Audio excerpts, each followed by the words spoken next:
Hello बच्चों। पिछले session में हमने ये पढ़ा कि होमोजीनियस और हेट्रोजीनियस मिक्सचर क्या होते हैं। ये बातें हमें क्लियर थी कि होमोजीनियस मिक्सचर और हेट्रोजीनियस मिक्सचर दो प्रकार के मिक्सचर्स होते हैं और उनकी हमने प्रॉपर्टीज़ देखी थी। आज के सेशन में चूँकि कई बच्चों की क्वेरी थी कि सर मॉलिक्यूल और कंपाउंड में क्या डिफरेंस होता है, तो हम वहीं से शुरुआत करते हैं। हम आज के सेशन में सबसे पहले जो शुरुआत कर रहे हैं टॉपिक, वो है differences between molecule and compound. अक्सर इस बात को लेकर के कंफ्यूजन बनी रहती है कि मॉलिक्यूल क्या होता है और कंपाउंड क्या होता है। जैसे कि हम डेफिनेशन हम मॉलिक्यूल और कंपाउंड को समझने के लिए मैंने 5 पॉइंट्स को लिया है। तो जो डेफिनेशन कहती है मॉलिक्यूल की, वो ये कहती है a molecule is a group of two or more atoms held together by chemical bond. A molecule is a group of two or more atoms held together by a chemical bond. वहीं पे compound की जो definition है, a compound is a substance which is formed by two or more different types of elements which are united chemically in a fixed proportion। तो इसमें और इसमें क्या डिफरेंस है?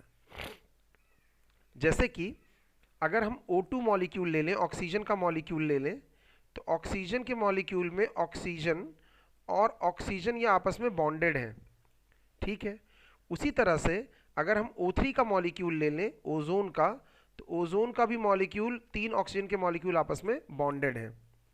लेकिन अगर हम 1 मिनट के लिए कैल्शियम कार्बोनेट ले लें, कैल्शियम कार्बोनेट ले लें, तो कैल्शियम कार्बोनेट में 3 तरह के आपको एलिमेंट्स दिख रहे हैं। इसमें कैल्शियम दिख रहा है, कार्बन दिख रहा है और ऑक्सीजन दिख रहा है, और ये आपस में केमिकली यूनाइटेड हैं। कैल्शियम, कार्बन और ऑक्सीजन केमिकली यूनाइटेड हैं एक फिक्स्ड प्रोपोर्शन में। कैल्शियम, कार्बन और ऑक्सीजन एक फिक्स्ड प्रोपोर्शन में यूनाइटेड है, तो ये कंपाउंड हुआ। हाँ, लेकिन ये बात भी है कि अगर हम नंबर्स की बात करें, अगर मुझे ये कहना है इनकी प्रॉपर्टीज़ की बात करूंगा मैं, जैसे मैंने वाटर मॉलिक्यूल ले लिया, जैसे मैंने H2O ले लिया, तो H2O जो हुआ ये वाटर कंपाउंड है कि मॉलिक्यूल, तो वाटर कंपाउंड है। लेकिन अगर मुझे ये कहना पड़ा कि मैं वाटर के 3 मॉलिक्यूल लूंगा, 3 मॉलिक्यूल लूंगा, तो 3 कंपाउंड नहीं कहा जा सकता, मॉलिक्यूल बात करेंगे। यानी कि जब कभी भी नंबर्स की बात आएगी तो हम बात करेंगे कि वो मॉलिक्यूल है, और जब कभी भी प्रॉपर्टीज़ की बात आएगी तो हम उसको कहेंगे वाटर एक कंपाउंड है। यानी कि अगर हमें ये कहना है कि water exist in liquid state at room temperature, तो water compound exist at liquid in liquid state at room temperature, तब नहीं कहेंगे वाटर मॉलिक्यूल। मॉलिक्यूल की बात तब हम करते हैं जब नंबर्स की बात होती है, 3 molecule, 4 molecule, 4 molecule, 5 molecule, 8 molecules.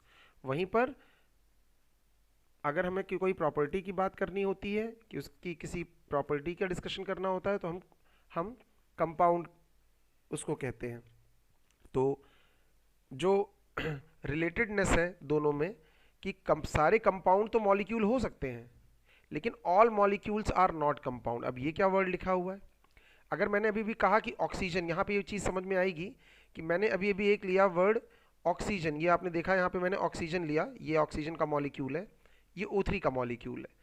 अगर वो सिमिलर टाइप के हैं, पहली बात तो, यानी कि सारे के सारे एक ही टाइप के एलिमेंट्स हैं, O, तो वो कंपाउंड नहीं हो सकता, वो मॉलिक्यूल ही होगा। क्योंकि डेफिनेशन में था a molecule is a group of two or more atoms held together by chemically bonds, chemical bonds, यानी कि अगर वो सेम टाइम के एटम से मिलकर के बना हुआ है। ऑक्सीजन हो गया, ओजोन हो गई जो आपने अभी अभी देखा कि ओजोन O3 लिया, या आपने क्लोरीन ले लिया, Cl2 हो गया, तो ये मॉलिक्यूल हुआ, ये कंपाउंड नहीं है। लेकिन H2O जैसे आपने लिया, तो ये जो H2O आपने देखा, ये H2O आपस में, ये H2O जो है ये कंपाउंड तो है ही, लेकिन अगर हम कहेंगे कि हमें 10 मॉलिक्यूल वाटर के ले आइए, तो 10 मॉलिक्यूल यानी ये वो मॉलिक्यूल भी हो गया। So we can say all compounds are molecules and all molecule, but all molecules are not compound. यानी कि जब कभी भी हम इन कंपाउंड्स को मॉलिक्यूल कब कहेंगे? जब नंबर्स की बात आएगी। लेकिन अगर वो सिमिलर टाइप के हैं तो चाहे उनकी प्रॉपर्टी की डिस्कशन कर रहे हो आप, चाहे वो नंबर्स की बात कर रहे हो, वो रहेगा मॉलिक्यूल ही। एग्जाम्पल की बात हुई है अभी अभी एक, कि एग्जाम्पल कोई बात करिए, तो आपने कहा कि example of water molecule is a ozone, और यहाँ पे example of common common compound is table salt. Table salt you know very well, जो खाने वाला नमक होता है उसको हम टेबल सॉल्ट कहते हैं। तो टेबल सॉल्ट जो होता है आपका NaCl, वो कंपाउंड का एक एग्जाम्पल है। वहीं पर ओजोन, आपने कहा जो ओजोन, मैं फिर से लिख दे रहा हूँ कि ओजोन O3 को कहते हैं, O3 मॉलिक्यूल को ओजोन कहते हैं। ये O3 का मॉलिक्यूल कंपाउंड नहीं है। वहीं पर अगर आप खाने वाला नमक जो आप सब्जी में, खाने में, दालों में डाल के खाते हैं, सैलेड्स में डाल के खाते हैं, वो NaCl होता है, और NaCl इज़ अ कंपाउंड। तो हम अपने डिस्कशन को आगे बढ़ाते हैं। आगे बढ़ाने में इस बात को क्लियर समझ जाना चाहिए आपको कि स्ट्रक्चर के बारे में बात करें तो molecule are simply a group of atoms. अभी आपने O3 देखा, वहाँ पे ग्रुप ऑफ एटम्स थे, तीन एटम्स थे, इसमें 3 एटम्स थे ऑक्सीजन के। तो ये ग्रुप ऑफ एटम्स हैं which are bonded by strong forces. These oxygen atoms are bonded by strong forces, whereas compounds are actual manner in their complete shape। यहाँ पर जो कंपाउंड होते हैं वो कंपाउंड एक क्लस्टर में एग्जिस्ट करते हैं और एक अपना कंप्लीट शेप उजागर करते हैं। तो कंपाउंड और उसके स्ट्रक्चर की डिफरेंसेस ये हैं।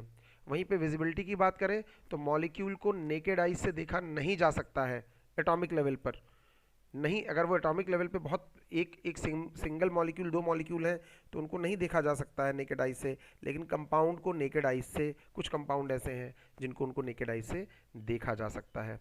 इसी डिस्कशन के साथ हम अपना सेशन को आगे बढ़ाते हैं कि अगला जो टॉपिक है types of solution. It is very very important कि what is the meaning of types of solution. Solution जो होता है, जब भी हम, पहली बात तो सॉल्यूशन क्या होता है, जैसे कि पानी में आपने चीनी मिला दी या पानी में आपने नमक मिला दिया तो वो सॉल्यूशन होगा। यानी solution is a mixture of 2 और मोर काइंड्स ऑफ कंटेंट। तो अगर आपने चीनी को पानी में मिलाया तो आपने वाटर ले लिया, जरा ध्यान से समझिएगा, आपने वाटर ले लिया और वाटर में मिला दिया आपने थोड़ी देर के लिए, मान लीजिए शुगर। अब आपने यहाँ पर वाटर जो लिया वो वाटर करीब करीब मान लीजिए 1 ग्लास ले लिया, 1 ग्लास ले लिया, 1 ग्लास ले लिया, और शुगर 1 टेबल स्पून ले लिया, 1 टेबल स्पून, 1 चम्मच चीनी ले ली, उसको 1 ग्लास ऑफ वाटर में घोल लिया। तो ज़्यादा कौन है? आप कहोगे वाटर ज़्यादा है और शुगर कम है, घुल जाएंगे ना, बिल्कुल घुल जाएंगे। तो जो वाटर है एक सॉल्यूशन बन गया, तो वाटर उसमें कहा जाएगा सॉल्वेंट है। क्या कहा जाएगा? सॉल्वेंट है। और जो शुगर है वो कही जाएगी सॉल्यूट। तो ये भी एक अंतर समझिए कि सॉल्यूशन में सॉल्वेंट कौन होता है और सॉल्यूट कौन होता है। डेफिनेशन ये होती है कि जिसकी अमाउंट कम होती है उसको सॉल्यूट कहा जाता है, और जिसका कंटेंट ज़्यादा होता है उसको सॉल्वेंट कहा जाता है। यानी अगर मैं एक एग्जांपल दूं, शुगर इन वाटर का मतलब शुगर को पानी में मिलाया गया, शुगर का कंटेंट कम है, पानी का ज़्यादा है, तो शुगर हो गया सॉल्यूट और वाटर हो गया सॉल्वेंट। लेकिन अगर मैंने 1 बोरी चीनी ले ली, 1 बोरी चीनी रखी हुई है कहीं पे, और मैंने उसमें 1 मग पानी डाल दिया, चीनी गीली हो गई, घुली तो नहीं लेकिन गीली हो गई। अब इसमें ज़्यादा कौन है?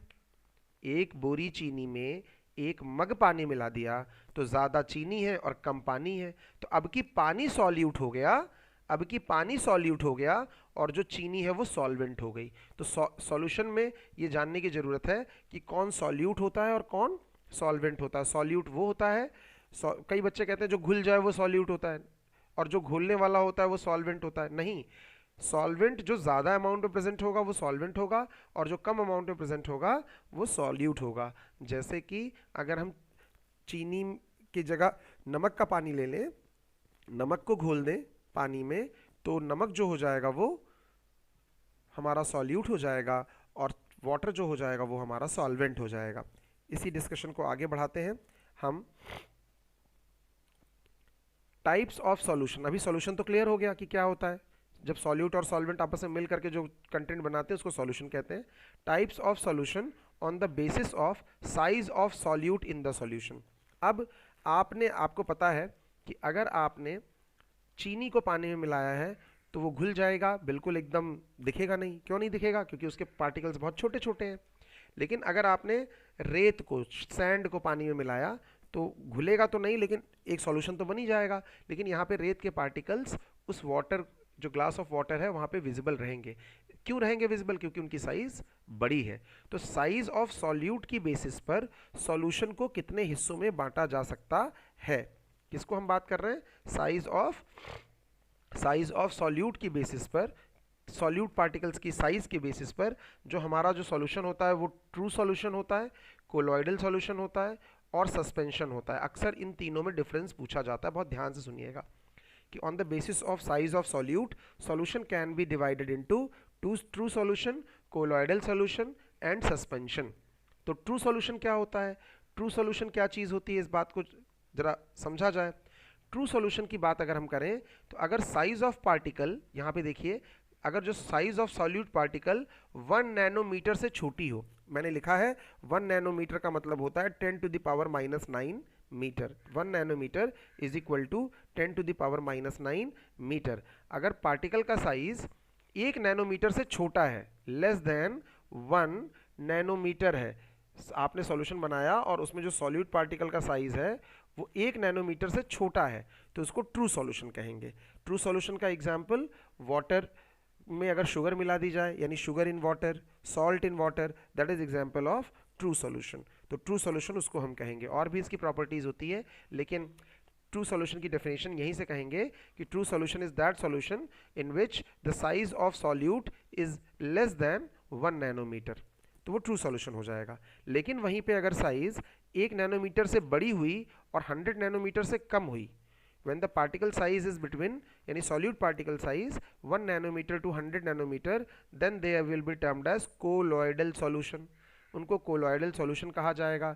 जैसे कि आप एग्जाम्पल पूछें तो मिल्क, ब्लड में जो सॉल्यूट पार्टिकल का साइज होता है, या मिल्क में जो सॉल्यूट पार्टिकल का साइज होता है, फैट के सॉल्यूट पार्टिकल का, वो 1 नैनोमीटर से 100 नैनोमीटर के बीच में होता है। ये 1 नैनोमीटर से 100 नैनोमीटर के बीच में होता है। लेकिन अगर 100 नैनोमीटर से भी बड़ा हो जाए, अगर वो 100 नैनोमीटर से बड़ा हो जाए, ग्रेटर देन 100 नैनोमीटर हो जाए, तब क्या होगा? तब वो चीज़ पर्टिकुलर हो जाएगी सस्पेंशन। उनको, उसको चीज़ को हम सस्पेंशन कहेंगे। तो सस्पेंशन वो सॉल्यूशन होता है जो 100 नैनोमीटर से बड़ा होता है। जैसे कि एग्जाम्पल मड वाटर, कीचड़ का पानी ले लीजिए, सैंड वाटर, सैंड को वाटर में डाल दें, सैंड इन वाटर या मडी वाटर, तो वो एग्जाम्पल होता है सस्पेंशन का। तो ये हम समझ गए कि सॉल्यूशन जो होते हैं वो on the basis of solute particle 3 चीज़ों में बांटे जा सकते हैं, 3 तरीके से बांटे जा सकते हैं। वो है ट्रू सॉल्यूशन, दूसरा कोलॉइडल और तीसरा suspension.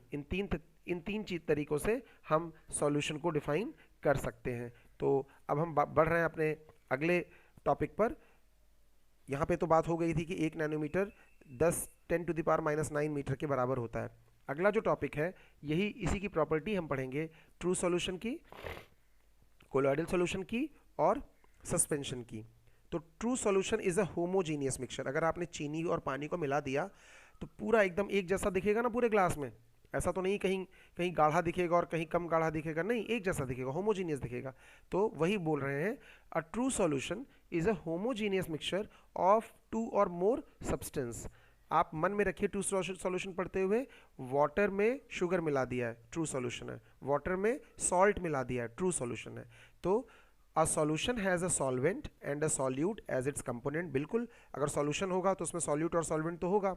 The component in the larger amount is the solvent and the component in the lesser amount is the solute। मैंने आपको डेफिनेशन बताई कि जो कंपोनेंट सॉल्यूशन का ज़्यादा अमाउंट में होगा उसको हम सॉल्वेंट कहेंगे, और जो कंपोनेंट कम अमाउंट में होगा उसको सॉल्यूट कहेंगे। तो सॉल्यूशन का जो एग्जाम्पल है वो आपने कहा salt in water, we have already discussed, sugar in water, iodine in water, इसको टिंचर आयोडीन भी कहते हैं। अगर आयोडीन को पानी में मिला दें, that is also known as tincture iodine, used for some medical purposes, and soda water. तो ये सारे एग्जाम्पल हो गए ट्रू सॉल्यूशन के। ट्रू सॉल्यूशन की कुछ प्रॉपर्टीज पढ़ते हैं कि true solution is a homogeneous mixture. Yes, true solution is a homogeneous mixture. The particles cannot be seen by the naked eyes. बिल्कुल, अगर चीनी को पानी में घोल दिया चीनी को पानी में घोल दिया तो क्या चीनी के मॉलिक्यूल पानी में दिखेंगे? नहीं दिखेंगे, they can not B seen bye naked eyes. The solute particles can not be separated by filtration. Yes, in true solution अगर हम छान के निकालना चाहें, पहले तो चीनी को पानी में घोल दिया या नमक को पानी में घोल दिया, अब हम सोचें कि हम इसको लाओ छान के चीनी और पानी को अलग कर लें, तो वह क्या पॉसिबल है? नहीं, वो पॉसिबल नहीं है। That's why they are writing the solute particles can not be separated by filtration. The solute particles do not settle down and the solution is stable. Yes, solution stable क्यों होता है? जैसा शुरू में हो वैसा आखिरी में भी हो तो हम कहेंगे stable है। अगर जैसा शुरू में है वैसा आखिरी में नहीं है तो हम कहेंगे वो stable नहीं है। वो कहना है कि solute particle को अगर हम घोल दें, यानी कि चीनी को पानी में घोल दें और थोड़ी देर के लिए हम रख दें, तो क्या चीनी नीचे बैठ जाएगी ग्लास में? नहीं, चीनी नीचे नहीं बैठेगी, वो वैसी की वैसी ही पड़ी रहेगी, चाहे आप 1 घंटे बाद लीजिए। यानी कि solute particles do not settle down and the solution is stable. Yes, of course solution is stable, ये नीचे बैठती नहीं है। लास्ट जो इसका प्रॉपर्टी है, the particles do not scatter a beam of light passing through it. अगर हम पास कराएं सॉल्यूशन, अगर हमारे पास सॉल्यूशन को एक ग्लास में ले लें ट्रू सॉल्यूशन को और उसमें से बीम ऑफ लाइट पास कराएं, तो वो उसको स्कैटर नहीं करेगी, मतलब उससे टकरा के लाइट अलग अलग दिशाओं में टूटेगी नहीं, स्कैटर नहीं करेगी। And the path of light is not visible in the solution. इस चीज़ को हम आगे भी पढ़ेंगे, यानी कि ट्रू सॉल्यूशन लाइट को स्कैटर नहीं करती है। अगर हम लाइट डालें ट्रू सॉल्यूशन में तो ट्रू सॉल्यूशन के जो पार्टिकल्स हैं वो इतने छोटे होते हैं कि लाइट को स्कैटर नहीं कर पाते हैं। तो आप ये समझ गए, ये प्रॉपर्टी ट्रू सॉल्यूशन की हो गई। हमारा अगला है कोलॉइडल सॉल्यूशन। तो कोलॉइडल सॉल्यूशन मैंने आपको एग्जांपल बताया कि एग्जांपल मैंने पहले ही आपको बता दिया कि जैसे कि मिल्क हो गया या फिर ब्लड हो गया, तो वो हेट्रोजीनियस दिखता है कि होमोजीनियस दिखता है? तो आप कहोगे होमोजीनियस दिखता है। फिर यहाँ सर आपने हेट्रोजीनियस क्यों लिख रखा है? अगर हम बहुत अगर हम इसको अल्ट्रा माइक्रोस्कोप या माइक्रोस्कोप से देखें तो एक्चुअली ये हेट्रोजीनियस होता है बट दिखता होमोजीनियस है। तो डेफिनेशन में आप लिखिएगा a colloidal solution is a heterogeneous mixture but seems homogeneous, यानी दिखता होमोजीनियस है but in actual it is heterogeneous mixture of 2 or more substances. That means a colloidal is a heterogeneous mixture but seems homogeneous of 2 or more substances. इसके example है starch in water, water में starch मिला दीजिए। Mixture of egg albumin in water, जो अंडे का सफ़ेद वाला हिस्सा होता है उसको हम कहते हैं एग एल्बुमिन। एग एल्बुमिन को निकाल करके अगर उसको पानी में घोल दिया जाए काफ़ी देर तक, तो जो सॉल्यूशन बनेगा वो कोलॉइडल सॉल्यूशन होगा। अगला एक एग्जांपल मिल्क है, मैंने एक एग्जांपल ब्लड भी आपको बताया। इसके बाद आपका जो एक एग्जांपल है air containing dust and smoke. ये जो आपकी एयर है इसमें डस्ट और स्मोक जो उड़ रही होती है, वो इसका भी इस मिक्सचर को भी हम कोलॉइडल सॉल्यूशन ही कहते हैं। तो कोलॉइडल सॉल्यूशन के कुछ एग्जांपल आपने देखे, यानी colloidal solution is a heterogeneous mixture but seems homogeneous of 2 और मोर सब्सटेंसेस। मैं एक बार और याद दिला दूं कि कोलॉइडल सॉल्यूशन में जो सॉल्यूट पार्टिकल की रेंज होती है वो कितनी होती है? यस, वो होती है 1 नैनोमीटर से लेकर के 100 नैनोमीटर के बीच में। वो 1 नैनोमीटर टू 100 नैनोमीटर के बीच में इसकी पार्टिकल साइज होती है। इसके बाद हम बढ़ते हैं आगे, इसके आगे की प्रॉपर्टी पर पढ़ते हैं कि colloidal solution is a heterogeneous mixture, already बात हो चुकी है, but seems homogeneous. The particles cannot be seen by naked eyes. Yes, अगर हम मिल्क ले लें तो क्या मिल्क में जो बटर के पार्टिकल्स है क्या हमें नेकेड आई से दिखेंगे? नहीं दिखेंगे। The solute particles can not be separated by filtration. Normal filter करके क्या हम बटर और मिल्क को अलग कर सकते हैं, वाटर को अलग कर सकते हैं? नहीं कर सकते। The solute particles do not settle down and the solution is stable. जैसे कि ट्रू सॉल्यूशन स्टेबल हुआ करता था, वैसे ही कोलॉइडल सॉल्यूशन भी स्टेबल होता है। अगर आप एक ग्लास दूध ले लें और उसको थोड़ी देर के लिए रख दें, तो क्या ऐसा होगा कि दूध थोड़ी देर के बाद नीचे गाढ़ा हो जाए, ऊपर कम गाढ़ा हो, या जो बटर हो नीचे बैठ जाए बिना गर्म किए? नहीं, ऐसा नहीं होगा। तो ये भी एक स्टेबल सॉल्यूशन होता है और उसके जो पार्टिकल्स होते हैं solute, they do not settle down when kept for some time. So that's why it is written here the solute particles do not settle down and the solution is stable. Last but not least, कि अगर हम यहाँ पे एक colloidal solution ले लें और उसमें से बीम ऑफ लाइट पास करें, तो क्या वो लाइट को स्कैटर करेगा कोलॉइडल सॉल्यूशन? यहाँ पे पार्टिकल साइज इतनी हो जाती है कि ये स्कैटर करना शुरू कर देता है। ये बहुत बड़ी खासियत होती है कोलॉइडल सॉल्यूशन की कि the particles of the solution scatter a beam of light passing through it and the path of light is visible in the solution. आपको इस बात को मैं अगर याद दिलाऊं तो एक आप याद यहाँ पे देखिएगा कि ये है आपका कोलॉइडल सॉल्यूशन। यहाँ पे लाइट डाली गई, जैसे ही लाइट डाली गई देखिए इसका पाथ विजिबल हो गया, यानी यहाँ पे पाथ इसलिए विजिबल हुआ है क्योंकि इसको स्कैटर किया जा सकता है। तो ये ऊपर हेडिंग भले सस्पेंशन की, लेकिन ये बिल्कुल और बिल्कुल ऐसे ही कोलॉइडल सॉल्यूशन भी बिल्कुल ऐसे ही शो करता है कि अगर हम कोलॉइडल सॉल्यूशन ले लें तो और लाइट पास कराएं तो उसमें पाथ विजिबल रहेगा। इसी तरह से आपने एक और देखा होगा कि अगर कमरे में अंधेरा हो या कोई बहुत घना जंगल हो और कमरे में अंधेरा हो तो वहाँ से जब रोशनी आती है तो उसका पाथ विजिबल होता है, झरोखे से, खिड़की से, ऐसा इस तरह से उसका पाथ दिखने लगता है। और यहाँ पे डस्ट पार्टिकल आपको उड़ते हुए भी नज़र आते हैं। तो ये भी जो अभी भी आपने कहा जो डस्ट पार्टिकल होता है एयर में, वो कोलॉइडल सॉल्यूशन की तरह ही होता है। तो ये स्कैटर करता है लाइट, जिसकी वजह से ये लाइट हमें दिखती है, स्कैटरिंग की वजह से ये लाइट हमें दिखती है। इसी इफेक्ट को टिंडल इफेक्ट कहा जाता है। तो जब कभी भी बीम ऑफ लाइट किसी कोलॉइडल सॉल्यूशन से पास की जाए और उसका पाथ विजिबल हो स्कैटरिंग की वजह से, तो इस इफेक्ट को टिंडल इफेक्ट कहा जाता है। तो मैं फिर से बता दूं कि टिंडल इफेक्ट क्या होता है। यहाँ भी जो घना जंगल है, यहाँ भी आप देख रहे हो कि ये रोशनी जो है वो आ रही है और इसका पाथ विजिबल है स्कैटरिंग की वजह से। तो what is the reason for visibility of the light is nothing but scattering. Because of scattering the path of light is visible, क्योंकि ये लाइट जो आती है, बीम ऑफ लाइट आती है, वो पार्टिकल से टकराती है और स्कैटर हो जाती है। तो हमें जब ये आंखों में पड़ती है तो ये हमें इसका पाथ विजिबल दिखता है। So Tyndall effect is that effect when a beam of light is passed through a colloidal solution. The colloid particles scatter the beam of light and the path of light becomes visible in the solution. This effect is called Tyndall effect. So Tyndall effect आपको exam में पूछा जाता है, इसलिए ध्यान से समझिए। तो Tyndall effect can be seen when light enters in a room, we have already discussed, through a small hole due to scattering of light by a dust and smoke particles. Tyndall effect can be seen in the dense forest due to scattering of light by water droplets in the mist.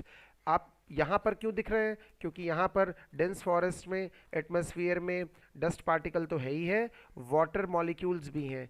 जैसे कि ठंडियों में आप देखते हो कि car की light की पाथ विजिबल हो जाती है, वो इसलिए क्योंकि एटमॉस्फेयर में छोटे छोटे वाटर मॉलिक्यूल के पार्टिकल हो जाते हैं ह्यूमिडिटी की वजह से। तो जब हमारी कार की लाइट फ्लैश करती है तो उसका पाथ विजिबल होता है। This effect is called Tyndall effect. So we can add this property in colloidal solution कि Tyndall effect can be shown in colloidal solution, but true solution do not show Tyndall effect at all. So colloidal solution show Tyndall effect, and we have included this one in a very easy language. The particles scatter a beam of light passing through it and the path of light is visible in the solution.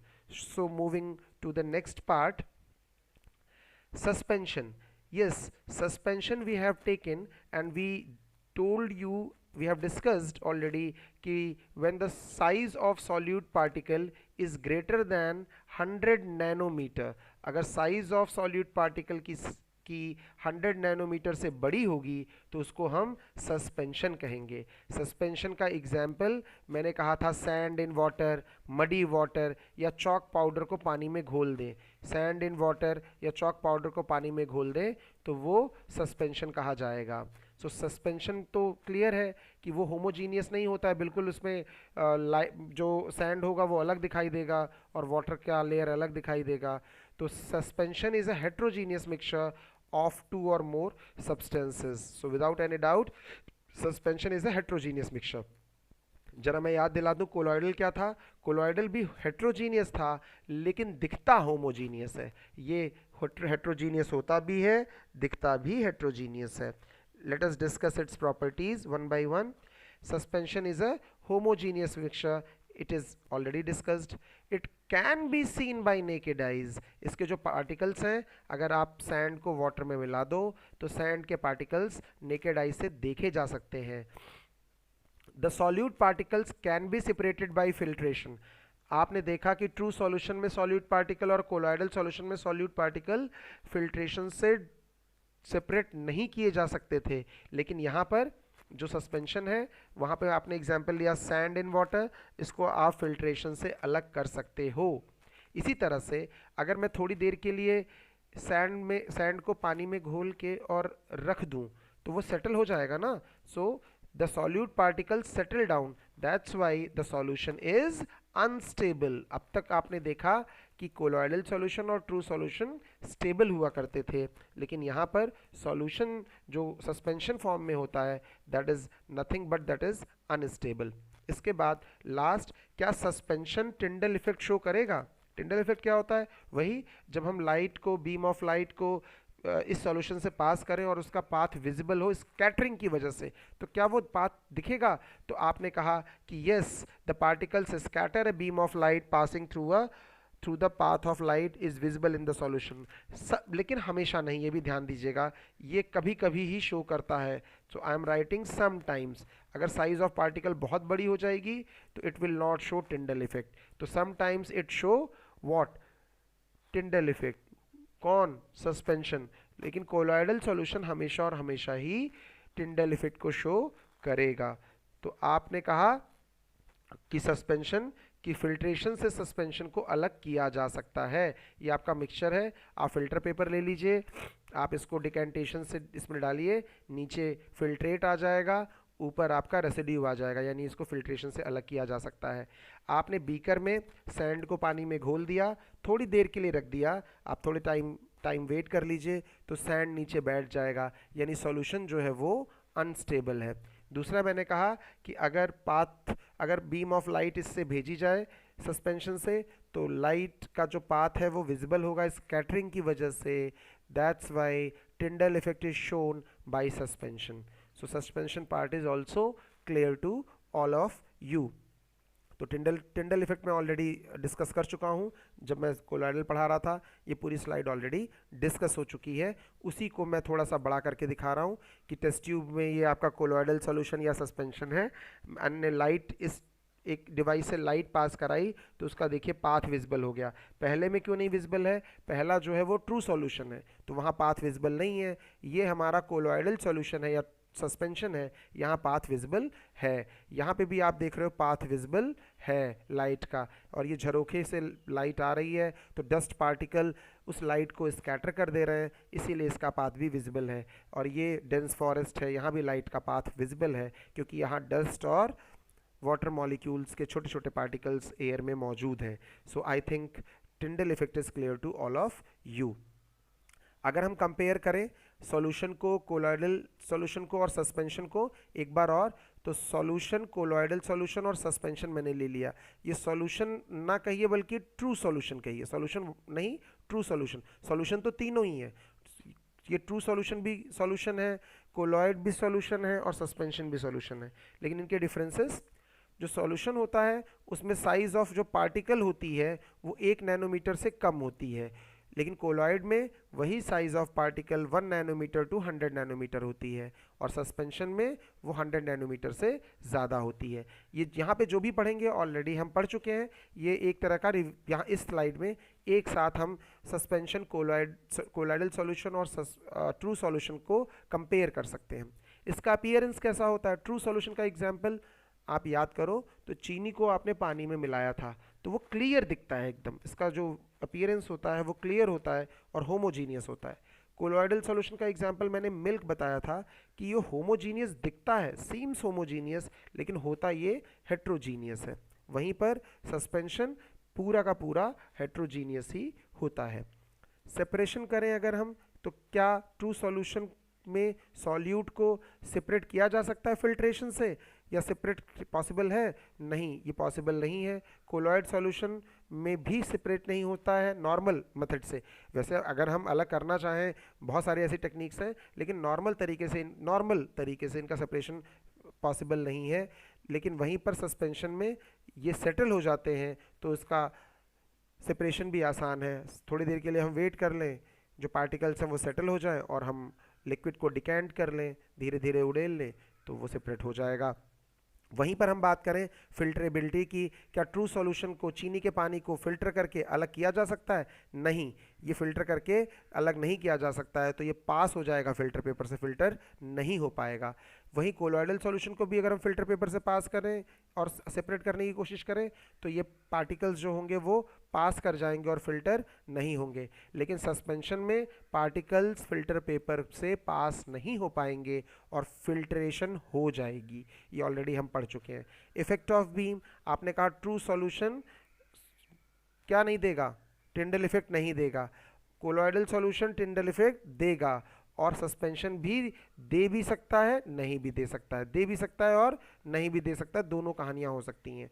वहीं पे example, आपने true solution का example salt solution लिया, colloid का example blood और milk लिया, और suspension का एग्जाम्पल मडी वाटर लिया। इस टॉपिक को पढ़ने के बाद हम नेक्स्ट स्लाइड पे चढ़ते हैं कि कंपाउंड क्या होते हैं। ऑलरेडी मैं कंपाउंड बात कर चुका हूँ कि कंपाउंड ऐसा नहीं कि दो चीज़ों को मिला दिया बस कंपाउंड हो गया। मैंने एग्जाम्पल बताया था कि सोडियम क्लोराइड कंपाउंड होता है, इसका मतलब नहीं है कि सोडियम और क्लोराइड को मिला दिया तो कंपाउंड बन गया। या मैंने कहा वाटर मॉलिक्यूल भी होता है, आप मॉलिक्यूल भी कह सकते हो, कंपाउंड भी कह सकते हो, लेकिन ये कंपाउंड तो है ही है। तो आपने ये नहीं कहा कि हाइड्रोजन और ऑक्सीजन को मिला दिया तो कंपाउंड मिला दिया।